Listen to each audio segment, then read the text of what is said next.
Universal ஆலயத்தின் அன்றாட அட்டவணை.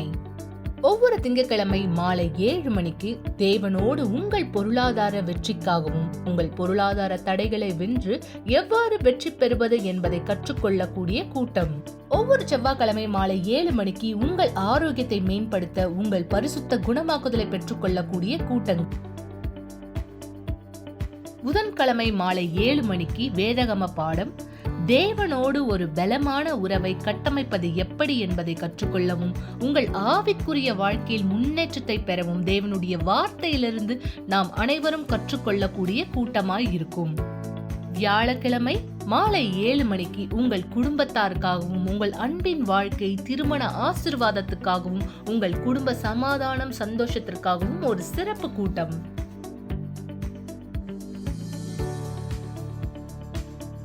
மேலும் வெள்ளிக்கிழமை மாலை 7 மணிக்கு விடுதலைக்கான கூட்டம். சாபங்களை உடைத்தல் மற்றும் ஆவிக்குரிய ஒடுக்குமுறையிலிருந்து விடுதலை பெற ஒரு சிறந்த கூட்டம். சனிக்கிழமை காலை 9 மணிக்கு தீர்க்க முடியாத வழக்குகள். உங்கள் விசுவாசத்தின் வல்லமையின் மூலமாய் சாத்தியமற்ற வழக்குகளை தீர்வு காண ஒரு மாபெரும் கூட்டம். மேலும் ஞாயிற்றுக்கிழமை காலை 9:30 மணிக்கு தேவனுடைய நாளான அந்த நாளிலே தேவனோடு மாபெரும் அனுபவத்தை ஏற்படுத்தவும் உங்கள் ஆவிக்குரிய வாழ்க்கையில் முன்னேற்றத்தை காணவும் ஒரு மாபெரும் கூட்டமானது இருக்கிறது. இதோ யூனிவர்சல் ஆலயத்தின் அட்டவணை. ஒவ்வொரு நாளும் ஆலயம் திறந்திருக்கிறது. திங்கள் முதல் ஞாயிறு வரை ஒவ்வொரு நாளும் மாலை 7 மணிக்கு சிறப்பு கூட்டங்கள் நடைபெறுகின்றன. மேலும் காலை 8 மணிக்கு 10 மணிக்கு மதியம் 3 மணிக்கு கூட்டங்கள் இருக்கின்றன. மேலும் விவரங்களுக்கு ஜப உதவிகளுக்கு எங்களை அழைக்கவும். 9384638738. மக்களுக்கு உதவுவதே எங்களை ஊக்குவிக்கிறது. மேலும் புதிய வாழ்க்கை உங்களுக்காக இங்கே காத்திருக்கிறது. நல்லது மக்களே, மீண்டும் இந்த வாரத்தினுடைய 2வது நாள் இரவிலே உங்களை சந்திக்கிறேன். கவலைப்படுவதை நிறுத்துங்கள் நிகழ்ச்சியின் மூலமாய். யார் நீங்க என்ன எந்த இடத்திலிருந்து பார்த்து கொண்டிருந்தாலும் தயவு செய்து இந்த தருணம் கவனம் சிதைவடைய வேண்டாம். எல்லா வேலைகளும் ஒரு பக்கமா இருக்கட்டும், எனக்கு கவனம் கொடுங்கள். காரணம், இந்த நிகழ்ச்சி உங்கள் கவலைகள் உண்மை நிறுத்தப்படும்படி மக்கள். எனக்கு தெரியும், நீங்க பல சூழ்நிலை கடந்து போறீங்க, பல பிரச்சனைகளை கடந்து போறீங்க. உங்களுடைய சரீரத்துல பல வியாதிகளை நீங்கள் சுமந்தவரா இருக்கலாம். சற்று முன்பு ஆலயத்திலே குணமாக்குதல் மக்கள் மீது அறிக்கை செய்யப்பட்டது. இன்று செவ்வாய்க்கிழமை யூனிவர்சல் ஆலயத்திலே சொஸ்தமாக்குதலுக்கான நாள். அதாவது விசுவாசத்தினுடைய குணமாக்குதல், ஆவிக்குரிய குணமாக்குதல். விசுவாசத்தினால் தேவன் வாக்குத்தத்தத்தின் மூலமாக வியாதிகள் மறைபடி. எனவே நீங்கள் ஒருவேளை இந்த தருணம் முடியாமல் இந்த நிகழ்ச்சி பார்த்து கொண்டிருந்தாலும் நிகழ்ச்சியின் கடைசி வரை இணைந்திருங்கள். கண்டிப்பாய் நீங்கள் தெய்வீக சுகத்தை நிச்சயமாய் அனுபவிக்க முடியும். இந்த நேரம் நாம் ஒவ்வொரு நாள் ஆலயத்திலே இந்த விசுவாசத்தின் ஆவியிலே சென்று கொண்டிருக்கிறோம். குறிப்பாய் ஒவ்வொரு ஞாயிற்றுக்கிழமை அதை குறித்த ஒரு சிறு விளக்கத்தின் வீடியோ. ஒருவேளை நீங்க முதல் தடவை அந்த நிகழ்ச்சி பார்க்கிறவரா இருந்தால் அல்லது சில வாரங்கள் நீங்க நிகழ்ச்சி பார்க்க முடியாமல் தவறவிட்டு இருந்தால் இந்த நேரம் இது உங்களுக்கு உதவியா இருக்கும். நாம் என்ன செய்து கொண்டிருக்கிறோம் ஞாயிற்றுக்கிழமைகளிலே நீங்கள் தெரிந்து கொண்டு எங்களோடு இணையும்படி மேலும் விளக்கங்களுக்கோ விவரங்களுக்கோ நீங்கள் கீழே உள்ள தொலைபேசி எண்ணினைகளை தொடர்பு கொள்ளலாம். இப்பொழுது கூட ஒருத்தர் உங்களுக்கு உதவி செய்ய தயாரா இருக்கிறார். தொலைபேசி அழைப்பை ஏற்று உங்களுக்கான ஆலோசனை கொடுக்கும்படி. எனவே இந்த தொகுப்பை கவனிங்கள். தொடர்ந்து நிகழ்ச்சியில் இணைந்திருக்கலாம். நீங்கள் ஒரு வாசலை கடக்கும் பொழுது புதிய அனுபவத்திற்குள் நுழைகிறீர்கள். வாய்ப்புகள் நிறைந்த புதிய சூழல்கள். இப்பொழுது கற்பனை செய்து பாருங்கள். எருசலேமின் வாசல்களின் ஆசீர்வாதங்களை பெற்றுக்கொள்ளுதல். பரிசுத்த நகரம். தெய்வீக அடையாளங்களுடைய நகரத்தின் 7 வாசல்கள். யாழ் வாசல், தமஸ்குவின் வாசல், புதிய வாசல், சியோனின் வாசல், ஏரோதின் வாசல், சிங்கங்களின் வாசல் மற்றும் தங்க வாசல். ஒவ்வொரு வாசலும் தனிப்பட்ட அர்த்தங்களையும் ஆசீர்வாதங்களையும் கொண்டது. இப்பொழுது அந்த ஆசீர்வாதங்கள் உங்களிடத்தில் கொண்டு வரப்பட்டுள்ளது. பிப்ரவரி 9ஆம் தேதி ஞாயிற்றுக்கிழமை துவங்கி 7 ஞாயிற்றுக்கிழமைகளில் எருசலேமின் 7 வாசல்களின் ஆசீர்வாதங்களை அனுபவியுங்கள். தேவனுடைய ஆசீர்வாதம் உங்கள் வாழ்க்கையின் எல்லா பகுதிகளையும் தொடுவதற்காக எங்களுடன் இணையுங்கள். 282 கீழ் 681 1000 விலகு அண்ணா சாலை, சென்னை 600600. உங்களுக்கு அருகாமையில் உள்ள யுனிவர்சல் ஆலயத்தில் இணையுங்கள். தெய்வீக ஆசீர்வாதத்தின் காலத்தில் நுழைவதற்கான வல்லமையான வாய்ப்பை தவறவிடாதீர்கள். வாசல்கள் திறக்கப்பட்டிருக்கிறது. பெற்றுக்கொள்வதற்கு நீங்கள் தயாரா? மிக சரியா இதுதான் மக்களை யூனிவர்சல் ஆலயத்தில் ஞாயிற்றுக்கிழமைகளில் நடந்து கொள்கிறது. இந்த வாரம் 4வது வாசலை நாம் கடந்து செல்ல போகிறோம். அதை குறித்த ஒரு வீடியோ நீங்கள் பார்ப்பதற்கு முன்பாய் இந்த சாட்சியை கவனி. இந்த சாட்சி கண்டிப்பாய் உங்களுக்கு ஒரு விழிப்புணர்வா இருக்கும். நீங்கள் விசுவாசித்தால் தேவன் மாறாதவரா இருக்கிறார். நேற்று இன்று என்றும் மாறாதவர். இவருக்கு அற்புதத்தை செய்த அதே தேவன் உங்களுக்கும் செய்ய வல்லவர். மக்களே, சாட்சியை கவனிங்க. நாம் தொடர்ந்து இணைந்திருக்கலாம். நான் என் ஃப்ரெண்டோட வண்டியில போயிட்டு இருந்தேன். நாங்க போதைப் பொருள் வாங்குறதுக்காக போயிட்டு இருந்தோம். நாங்க நியூ இயர் நைட் பார்ட்டி முடிச்சு வந்துட்டு இருந்தோம். நாங்க அப்போ ஹெல்மெட் போடல. அங்க ரொம்பவே இருட்டா இருந்துச்சு. எங்களுக்கு சரியாவே பார்க்க முடியல. நாங்க எப்ப அந்த சந்தை திரும்பினோமோ, எதிர்க்க வந்து பைக்ல வந்து இன்னொருத்தர் எங்களை இடிச்சிட்டாரு. நாங்க முன்னாடி இப்ப விழுந்துட்டோம்.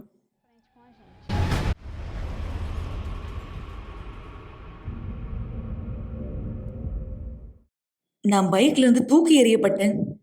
நான் எகிரி போய் விழுந்ததுல ஏறக்குறைய ஒரு மரத்து மேல மோதிருப்பேன். நான் விழுந்ததுல முதலாவது என்னுடைய முகம்தான் தரையில இடிச்சுது. என்னுடைய கால்களும் உடைக்கப்பட்டது. ஆனா என்னுடைய முகம் கடைசியில ஒரு டிரைனேஜ் பக்கத்துல இருந்தது. எங்களை யார் முதல்ல பார்த்தாங்களோ அவங்க எங்களை ஹாஸ்பிட்டலுக்கு அனுப்பிச்சாங்க. இந்த மாதிரி தான் நான் வந்தேன். அந்த நாளுக்கு முன்னாடி நான் நிறைய கொக்கைன் பயன்படுத்தினேன். விஸ்கி நிறைய குடிச்சிருந்தேன். மருத்துவர் எனக்கு சிகிச்சை கொடுத்தாங்க. ஆனா அவங்களுக்கு தெரியாது நான் கொக்கைன் பயன்படுத்தியிருந்தேன், நான் குடிச்சிருந்தேன்னு மருத்துவருக்கு தெரியாது. எனவே என்னுடைய சூழ்நிலை ரொம்பவே மோசமா இருந்தது. அந்த நேரம் எனக்கு வலிப்பு ஏற்பட்டது. என்னுடைய கை கால் நகர முடியாம ஆயிடுச்சு. அதுக்கு பிற்பாடு கொஞ்ச நேரத்துல டாக்டர் என்னை ஐசியூல அட்மிட் பண்ண வச்சாங்க. என்னுடைய தலையில பலமா அடிபட்டதுனால என்னுடைய மூளையில காயம் ஏற்பட்டது. என்னுடைய சூழ்நிலை மோசமா ஆகாம இருக்கிறத தடுக்கிறதுக்காக அவங்க என்ன செயற்கையான கோமால படுக்க வச்சுட்டாங்க. நான் ஏறக்குறைய 40 நாள் கோமால இருந்து இதுதான் என்னுடைய சூழ்நிலையா இருந்துச்சு.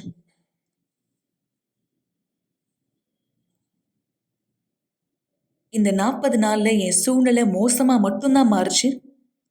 என்னுடைய குடும்பத்தார் ஒவ்வொரு நாளுமே என்னை பத்தி மோசமான செய்தியை மட்டும்தான் கேள்விப்பட்டாங்க. அந்த நேரம் எனக்கு காது கேட்கல, கண்ணு தெரியாம போயிடுச்சு. என்னுடைய குடும்பத்தார் என்னை வந்து ஐசியூல பாக்குறதுல பிரயோஜனமே இல்லை. ஏன்னா என்னால் அவங்கள உணர முடியாது. அந்த நேரத்துல என்னுடைய எல்லா செயல்களையும் நான் இழந்துட்டேன். அந்த நேரம் டாக்டர் எங்களுடைய குடும்பத்தாரை கூப்பிட்டு சொன்னாரு, உங்க பொண்ணுக்கு வந்து வலிப்பு வந்துருச்சு மற்றும் ஹார்ட் அட்டாக்னால பாதிக்கப்பட்டாங்கன்னு.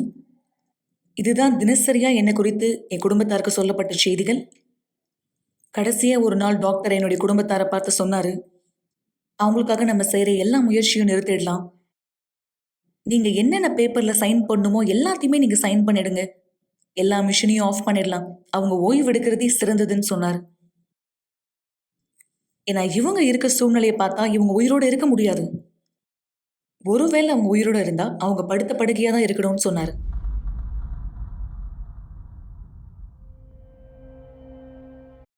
இந்த போட்டோவை பார்த்தா நான் கடந்து போன சூழ்நிலை என்னன்றது கொஞ்சமா உங்களால புரிஞ்சுக்க முடியும். என்னுடைய முழு உடலும் வீக்கமா இருந்தது.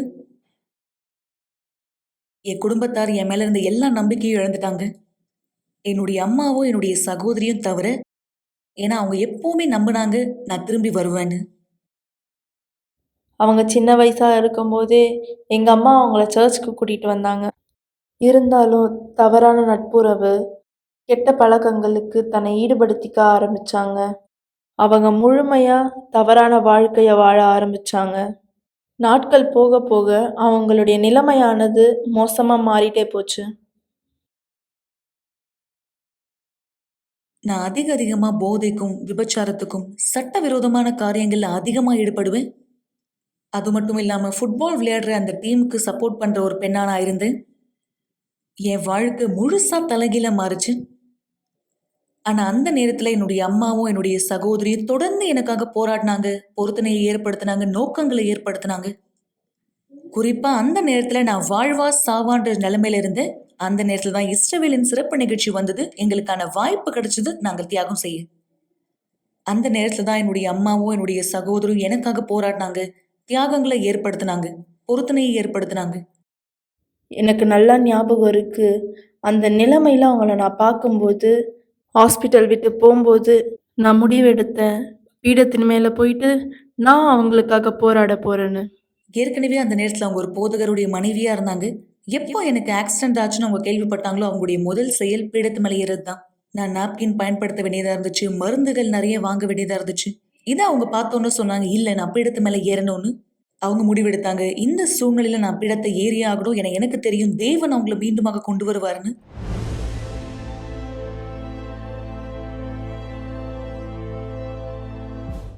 அவங்க பீடத்து மேல ஏறின பிற்பாடு நான் மீண்டுமாக வந்தேன். என்னுடைய கோமால இருந்து நான் மீண்டுமாக வந்தேன். ஆனா தொடர்ந்து எனக்கு பார்வையில எனக்கு காது கேட்கல. ஆனா கொஞ்சம் கொஞ்சமா நான் மீண்டுமாக வர ஆரம்பிச்சேன். மருத்துவரால எந்த ஒரு நம்பிக்கையும் கொடுக்கப்படாம இருந்த ஒரு நபர் நான் மீண்டுமாக பார்க்க ஆரம்பிச்சேன். மீண்டுமாக நான் கேட்க ஆரம்பிச்சேன். ஆனா இதுல குறிப்பிடத்தக்க ஒரு விஷயம் இருக்கு.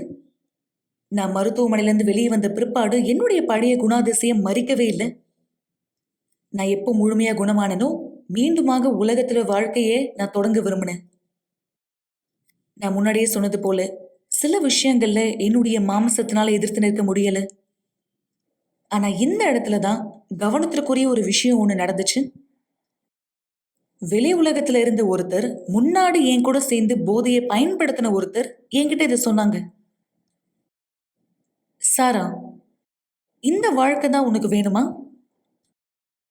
நீ இப்ப போயிட்டு இருக்க இந்த பாதையில தான் நீ உண்மையாவே தொடர்ந்து போக விரும்புறியா?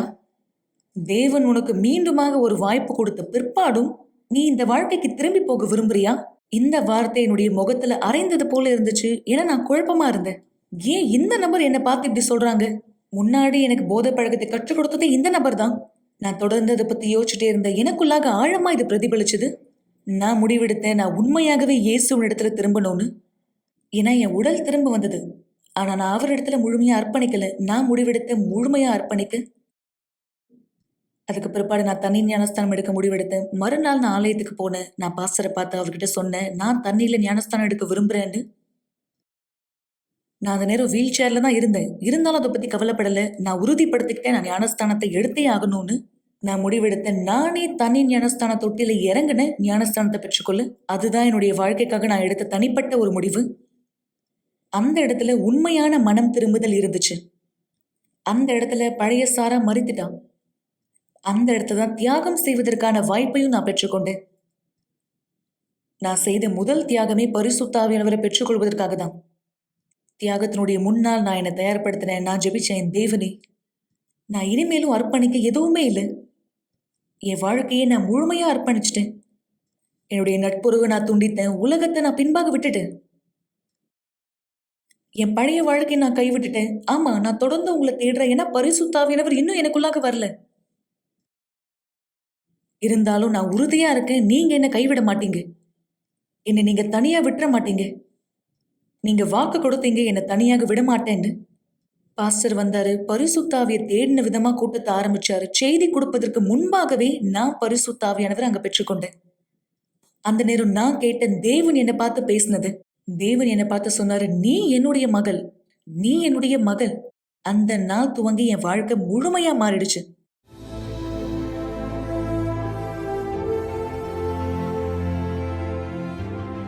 இப்போ எனக்கு எந்த பாதிப்புமே இல்லை.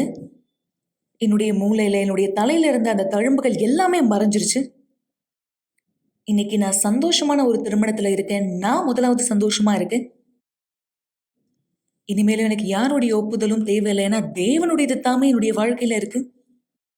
அவங்க முழுமையான மாற்றம் அடைஞ்சிருக்காங்க. இன்னைக்கு நான் பார்க்குறேன். நான் செஞ்ச எல்லா தியாகமும் அவங்களுக்காக போராடின போராட்டங்கள் தகுதியுள்ளதா இருக்கு. அவங்க உண்மையாலே தேவனால பிறக்கப்பட்டிருக்காங்க. அவங்களுக்கு புதிய வாழ்க்கை இருக்கு. அவங்க வாழ்க்கைக்குள்ள பரிசுத்த ஆவியானவர் வேலை செய்கிறத எங்களால் தெளிவாக பார்க்க முடியுது. நான் என்னுடைய அம்மாவுக்கும் என்னுடைய சகோதரிக்கும் நன்றி சொல்ல விரும்புகிறேன். அவங்களுடைய விசுவாசத்துக்காகவும் அவங்க தொடர்ந்து எனக்காக போராடினதுக்காகவும். ஏன்னா அவங்க எனக்காக செய்யலைன்னா இன்னைக்கு நான் இங்க இடத்துல இருந்திருக்க மாட்டேன். என்னால் பார்க்க முடியுது, தேவன் இன்னைக்கு எனக்கு ஒரு வாய்ப்பானது கொடுத்துருக்கார். என்னுடைய அம்மா, என்னுடைய சகோதரியினுடைய முழு உழைப்புக்கும் அது தகுதியா இருக்கு. பீடம் தான் நமக்கு தேவையான ஒரே விஷயம், நம்ம வாழ்க்கையினுடைய முழுமையான மாற்றத்தை நம்ம பெற்றுக்கொள்வதற்காக. மீண்டும் நான் உங்களை நிகழ்ச்சியில வரவேற்கிறேன். இப்பொழுதும் கூட நீங்கள் யார் இந்த நேரம்தான் சற்று முன்பு தான் நிகழ்ச்சியில இணைந்தீர்கள். ஒருவேளை உங்களுக்கு என்ன நடக்கிறது தெரியவில்லை, பதட்டப்பட வேண்டாம், கவலை இல்லை. தொடர்ந்து கடைசி வரை எங்களோடு இணைந்திருங்கள். ஏனென்றால் நீங்கள் கேட்க போகிற இன்னொரு அற்புதமான சாட்சி, நீங்கள் விண்ணப்பத்தை தேவனுக்கு அர்ப்பணித்தால் சரியான விதத்துல உங்கள் வாழ்க்கையிலே மாற்றங்கள் நிஜம் என்பதற்கு ஆதாரம் மக்களை நீங்கள் பார்க்கும் பொழுது, பிலிப்பியர் 4ஆம் அதிகாரத்திலே அப்போஸ்தலனாகிய பவுல் அவருடைய வார்த்தையை நமக்கு சொல்லுகிறார். பரிசுத்த ஆவியின் மூலமாய் வழிகாட்டுதல் கொடுக்கிறார். நீங்கள் ஒன்றுக்கும் கவலைப்படாமல் எல்லாவற்றை குறித்து உங்கள் விண்ணப்பங்களை நன்றி உடனே கூடிய ஜபத்தினாலும் வேண்டுதலினாலும் தேவனுக்கு தெரியப்படுத்துங்கள். இதுதான் ரகசிய மக்கள். தவறான முடிவுக்கு போக வேண்டாம், குழப்பிக் கொள்ள வேண்டாம், பதட்டம் அடைய வேண்டாம், பயப்பட வேண்டாம், திகில் அடைய வேண்டாம். ஒருவேளை நீங்க ஒரு பெரிய வியாதியை குறித்த செய்தியை கேட்டீங்கன்னா, உங்கள் சரீரத்துல ஒரு நோய் இருப்பதாய் உங்களுக்கு தகவல் சொல்லப்பட்டதா, அல்லது அந்த வியாதி குணப்படுத்த முடியாது என்ற வார்த்தை சொல்லப்பட்டதா, பயப்படாதீர்கள். எல்லாவற்றை குறித்த வேண்டுதலை, உங்களுடைய விண்ணப்பங்களை தேவனுக்கு தெரியப்படுத்துங்கள். முழு மனதோட நன்றியோடு கூடி. அப்படின்னா என்ன அர்த்தம்? நீங்க நம்பணும், முன்பாகவே நம்புறீங்க. ஆண்டவர் என்னை சுஸ்தமாக்க வல்லவரா இருக்கிறார், ஆண்டவர் என்னை விடுதலை செய்ய வல்லவரா இருக்கிறார். நீங்கள் யாரா இருந்தாலும் மக்களே, மருத்துவமனையிலிருந்து கூட இந்த நிகழ்ச்சி நீங்க பார்த்து கொண்டு அதே இடத்துல என்னோட ஜபத்துல இணைங்க. அங்கே கர்த்தர் உங்களுக்கு ஒரு அதிசயத்தை செய்ய முடியும். அல்லது நீங்க எங்களோட ஆலயத்துல இணை விரும்பினால், இந்த ஞாயிற்றுக்கிழமை நீங்கள் எங்கள் சிறப்பு விருந்தினர். என்னால அவ்வளவு நாள் காத்திருக்க முடியாது. நாளையே நீங்கள் வரலாம். உடனடியா உங்களுக்கான உதவி உண்டு. நிச்சயமாய் நீங்கள் தெய்வீக சுகத்தை அனுபவிக்க முடியும். இந்த நேரம் இந்த அற்புதமான சாட்சி உங்களுக்கு முன்வைக்க விரும்புகிறேன். உங்கள் விசுவாசம் கண்டிப்பாய் புதுப்பிக்கப்படும். நிகழ்ச்சியின் இறுதியிலே நாம் நம்முடைய வேண்டுதலை, நம்முடைய விண்ணப்பத்தை நன்றியோடு கர்த்தருக்கு அர்ப்பணிக்கலாம். கண்டிப்பாய் எல்லாவற்றுக்கும் மேலான தேவனுடைய சமாதானம் இருதயத்தை நிரப்பும். பயம், பதட்டம், கவலைகள், குழப்பங்கள் நீங்கி மாறாக தைரியம், நிம்மதி உங்க உள்ளத்துக்குள்ளே வருவதை பார்ப்பீர்கள். அற்புதமான சாட்சியை கவனிகள். நாம் தொடர்ந்து நிகழ்ச்சியிலே இணைந்திருக்கலாம். வணக்கம். என் பேரு கௌரி.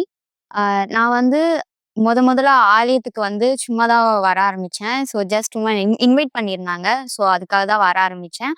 ஸோ நான் தொடர்ந்து வர நான் வந்து இந்த ஆலயத்தோட விசுவாசம் புரிஞ்சுக்கிட்டேன். அதாவது எப்படின்னா, இங்க ரொம்ப ஸ்ட்ராங்கா இருந்தாங்க. ஸோ நெறைய பேர் விடுதலை பெற்றாங்க அப்படின்ற ஒரு சாட்சி எல்லாமே நான் கேள்விப்பட்டேன். ஸோ நான் வந்து அதுக்கப்புறம் எங்க வீட்ல வந்து எங்க அப்பா ரொம்ப குடிப்பாரு, சிகரெட் பிடிப்பாரு. அவர் வந்து ஒரு 30 வருஷமா அந்த பழக்கத்துக்கு அடிமையா இருந்தாரு. ஸோ அவரு ட்ரிங்க்ஸ பண்ணும்போது வீட்ல வந்து எனக்கு பயமா இருக்கும். ஏன்னா எங்க அம்மாவ அடிப்பாங்க அப்படின்னு சொல்லி நான் பயப்படுவேன். அதனால வந்து எங்க அப்பாக்காக நான் ப்ரேயர் பண்ண ஆரம்பிச்சேன். நான் வந்து அவருக்காக வந்து பர்ப்பஸ்லாம் பண்ண ஆரம்பிச்சேன். நான் சாக்ரிஃபைஸ் அதெல்லாம் பண்ணேன். ஸோ அது பண்ணதுக்கு அப்புறமா வந்து ஒரு 2 இயர்ஸ் ஆச்சு அவர் மாறுறதுக்காக. ஆனாலுமே நான் வந்து அத நிறுத்தவே இல்ல. நான் வந்து தொடர்ந்து அவருக்காக போராட ஆரம்பிச்சேன். ஒவ்வொரு ப்ரேயருமே என்னுடைய ஃபர்ஸ்ட் ப்ரேயர் வந்து நான் அவருக்காக தான் பண்ண ஆரம்பிச்சேன். ஸோ அது நான் பண்ணதுக்கு அப்புறமா அவரு 2 வருஷம் கழிச்சு அவருக்கு வந்து ஒரு நோயானது வந்தது. அதாவது ஸ்ட்ரோக் அப்படின்ற ஒரு அட்டாக்னால அவர் பாதிக்கப்பட்டாரு.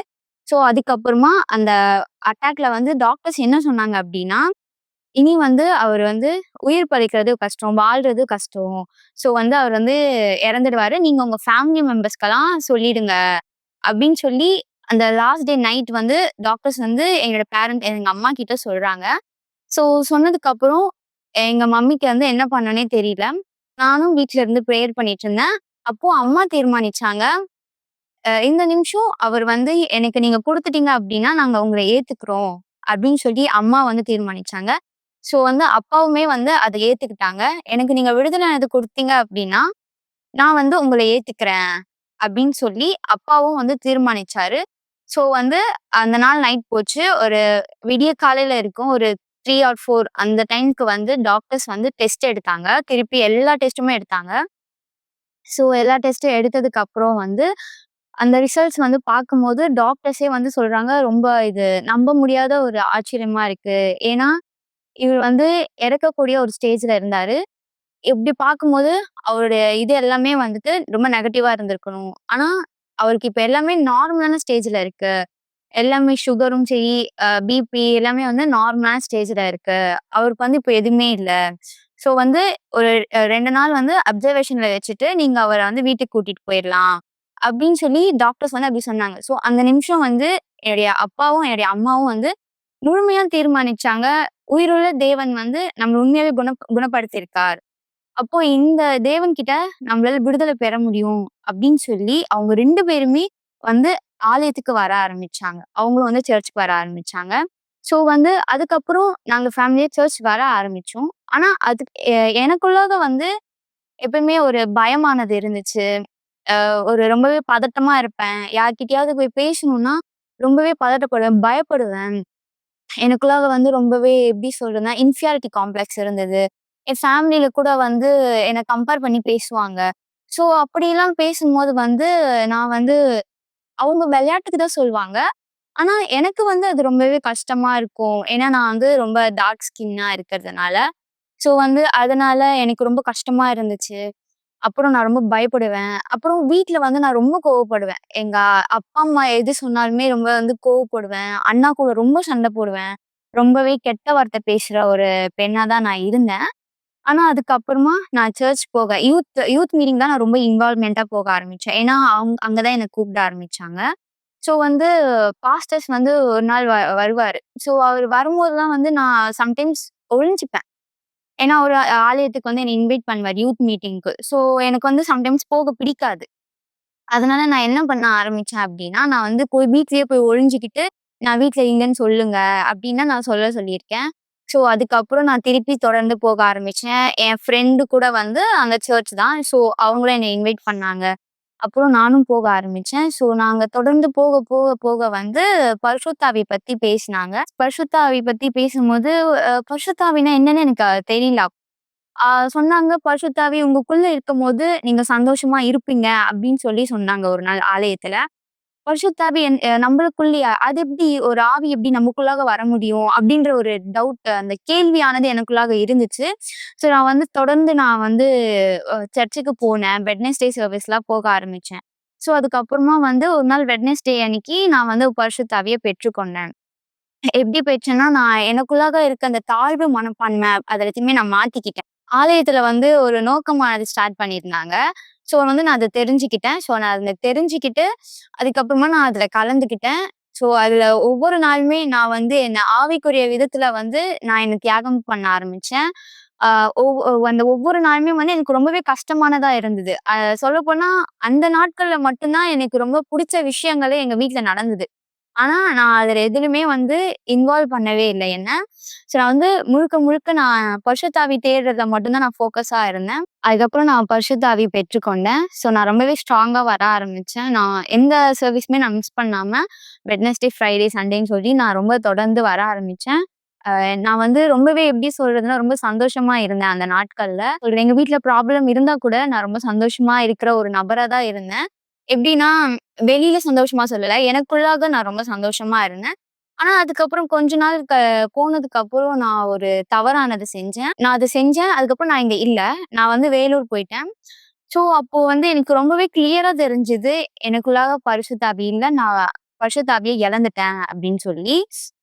ஸோ வந்து எனக்கு ரொம்பவே கஷ்டமா இருந்தது. நான் வந்து என்ன நானே ரொம்ப தாழ்த்தக்கூடிய ஒரு நபரா இருந்தேன். அ யாராவது என்ன பார்த்தாங்க அப்டின்னா, "நீ ஏன் அவங்கள பார்க்குற? நீ இப்டி ஒரு தப்பு செஞ்சுட்ட. இப்டி தப்பு செஞ்சுட்டு நீ அவங்கள பார்க்கக்கூடாது. அவங்க ரொம்ப நல்லவங்க." அப்டின்ற ஒரு எனக்குள்ளாக ஒரு தாழ்வு மனப்பான்மைலாம் எனக்கு ரொம்ப ஏற்படுத்த ஆரம்பிச்சது. ஸோ எனக்கு சரியா வந்து நான் தூங்கல அப்போ. ஏன்னா நான் ரொம்ப கஷ்டப்பட்டுட்டேன். நான் ரொம்ப என் வீட்ல இருக்கவங்கள நான் ரொம்ப காயப்படுத்திட்டேன் அப்படின்னு சொல்லி, நான் ரொம்பவே வந்து நான் ரொம்ப கஷ்டப்படுத்திக்க ஆரம்பிச்சேன். ஸோ திருப்பி வந்து நான் சென்னை வந்தேன். நான் சென்னை வந்ததுக்கு அப்புறம், நான் வந்து திருப்பியும் நான் வெட்னஸ்டே வந்து நான் சர்ச் வர ஆரம்பிச்சேன். ஸோ நான் அப்படி வர ஆரம்பிச்சு நான் வந்து திருப்பி நான் ஒண்ணு தெரிஞ்சுக்கிட்டேன். பரிசுத்த ஆவிய ஒரு தடவ நம்ம இழந்துட்டோம் அப்படின்னா, திருப்பி வந்து அத பெற்றுக்கொள்ளலாம் அப்படின்ற தெளிவான ஒரு சிந்தனை வந்து எனக்கு கிடைச்சது. அந்த வார்த்தைய வந்து நான் ரொம்பவே புரிஞ்சுக்கிட்டேன். ஏன்னா நான் நினைச்சிருந்தேன், பரிசுத்தாவி இருந்ததுக்கு அப்புறம் திரும்பி பெற்றுக்கொள்வது ரொம்பவே கஷ்டம். அது வந்து இனி கிடைக்குமா அப்படின்ற ஒரு டவுட் கூட எனக்குள்ளாக இருந்தது. ஆனா நான் திருப்பி நான் தியாகம் செய்ய ஆரம்பிச்சேன். என்னுடைய ஆவிக்குரிய வாழ்க்கையில நான் தியாகம் செய்ய ஆரம்பிச்சேன். ஸோ வந்து திருப்பி நான் வந்து பரிசுத்த ஆவிய பெற்றுக்கொண்டேன். நான் என்னென்ன தவறுலாம் செஞ்சேனோ, அத நான் முழுமையா மாத்திக்க ஆரம்பிச்சேன். நான் வந்து ரொம்ப கோவப்படுவேன். அதே மாரி நான் ரொம்பவே பயப்படக்கூடிய ஒரு நபரா திருப்பி நான் அதுல இருந்தேன். நான் தப்பு பண்ணப்போ. ஸோ வந்து நான் திருப்பி அதுலேருந்து நான் மாறுனேன். நான் மாறி, நான் இனிமே செஞ்ச தவற நான் இனிமே பண்ணக்கூடாதுன்னு சொல்லி நான் மனம் திரும்பினேன். ஸோ நான் தவறு பண்ண எல்லார்கிட்டயுமே போய் நான் மன்னிப்பு கேட்டேன். அப்புறம் வந்து எங்க அப்பா, அம்மாவ வந்து நான் ரொம்பவே கோவப்படுத்தக்கூடிய ஒரு ஒரு பெண்ணா தான் நான் இருப்பேன்.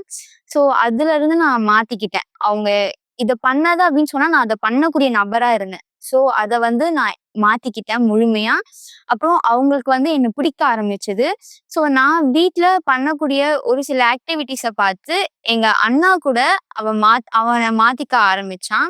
நான் வந்து எங்க அப்பா, அம்மாவுக்கு மரியாதை குடுத்து பேச ஆரம்பிச்சேன். ஸோ அவனுமே நான் இப்படி பண்றத பார்த்து, அவனுமே மரியாதை குடுத்து பேச ஆரம்பிச்சான். ஸோ வந்து இதுக்கப்புறமா நான் பரிசுத்த ஆவி பெற்றுக்கொண்டேன். நான் வந்து ரொம்ப தைரியமான ஒரு நபரா இருந்தேன். இப்போ என்னால ஒரு 1000 பேர் முன்னாடி நிக்க வச்சு பேச சொன்னா கூட நான் தைரியமா பேசுவேன். அந்த ஒரு அந்த ஒரு பிரேவ்னஸ் எனக்குள்ளாக இருக்கு. அதே மாரி அந்த ஒரு தைரியம், அந்த ஒரு சமாதானம் வந்து இப்ப வரைக்கும் எனக்குள்ளாக இருக்கு. அந்த பயம் அப்படின்றது எனக்கு ஒரு நாள் கூட வந்ததே இல்ல. எங்க வீட்ல எவ்ளோ பிரச்சனை நடந்தாலும் சரி, இப்ப கூட நான் தைரியமா தான் இருக்கேன். அந்த ஒரு சமாதானம், அந்த ஒரு நிம்மதி அப்படின்றது எனக்குள்ளாக இருக்கு. இப்போ வந்து நான் ஆலயத்துல வந்து தொடர்ந்து முன்னோக்கி வந்துட்டு இருக்கேன். ஸோ என்னுடைய அப்பா, என்னுடைய அம்மா கூட என் கூட சேர்ந்து தொடர்ந்து வந்துட்டு இருக்காங்க. ஸோ நாங்க குடும்பமா வந்து இன்னும் வந்துட்டு இருக்கோம். நாங்க தேவனுக்கு இன்னும் அதிகமா செய்யறதுக்காக. நல்லது மக்களே, இதுதான் தேவன் உங்களுக்காய் செய்ய சித்தம் உள்ளவரா இருக்கிறார். நாம் ஜெபத்துக்கு செல்வதற்கு முன்பாய் இந்த ஞாயிற்றுக்கிழமை 4வது வாசல் மறக்க வேண்டாம். அதை குறித்த ஒரு சிறு வீடியோவை பாருங்கள். இதனைத் தொடர்ந்து ஒரு டம்ளர் தண்ணீர், யார் ஒரு பாட்டில் தண்ணீர் ஆயத்தப்படுத்தினீர்களோ தயாரா வைத்துக் கொள்ளுங்கள். நாம் ஜெபத்திலே ஒன்றிணைய போகும். எருசலேமில் இருக்கும் வாசல்களில் இன்னும் ஆதாரமாய் ஒரு வாசல் இருக்கிறது. இது மிகவும் வித்தியாசமானது. 4வது வாசல். இந்த வாசல் புதிய வாசல் என்று அழைப்பார்கள். ஆனால் எதற்கு இதற்கு இந்த பெயர்? ஏனென்றால் வரலாற்றினுடைய சரித்திரத்தின் மிக முக்கியமானதாய் இருக்கிறது. இந்த இடத்தில் வாசல் எழுப்பப்பட்டது 19வது நூற்றாண்டில். இந்த வாசல் முன்பொரு காலத்தில் எருசலேமில் இல்லவே இல்லை. ஏன் இந்த வாசல் திறக்கப்பட்டது? இந்த வாசல் உங்கள் வாழ்க்கையில் வெளிப்படுத்துதலை குறிக்கும் மிகப்பெரிய ஊழியத்தின் பிரயாணம். இதை குறித்து நீங்கள் தெரிந்து கொள்வீர்கள். அடுத்த ஞாயிற்றுக்கிழமை மார்ச் 2ஆம் தேதி எருசலேமின் ஆசீர்வாதத்தின் 7 வாசல்கள் தொடர்ந்து நாம் பார்க்கலாம்.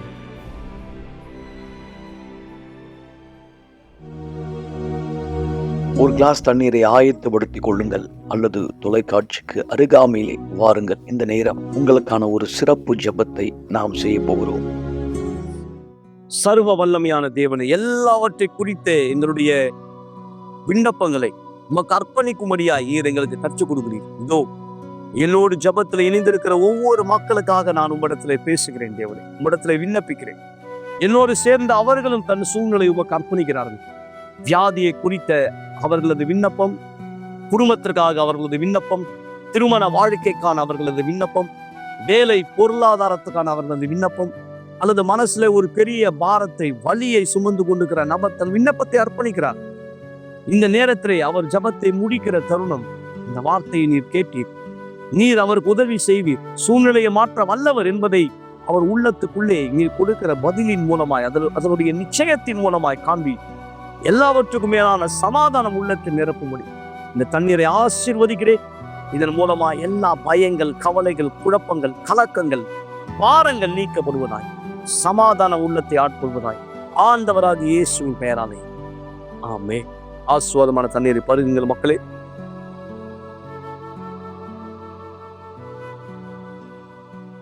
குணமாக்குதல் உங்களுடைய தேவன் சமாதானம் உங்க உள்ளத்துக்குள்ள இருக்கு. இந்த நம்பிக்கையில முன்னோக்கி செல்லுங்கள். மறக்க வேண்டாம்.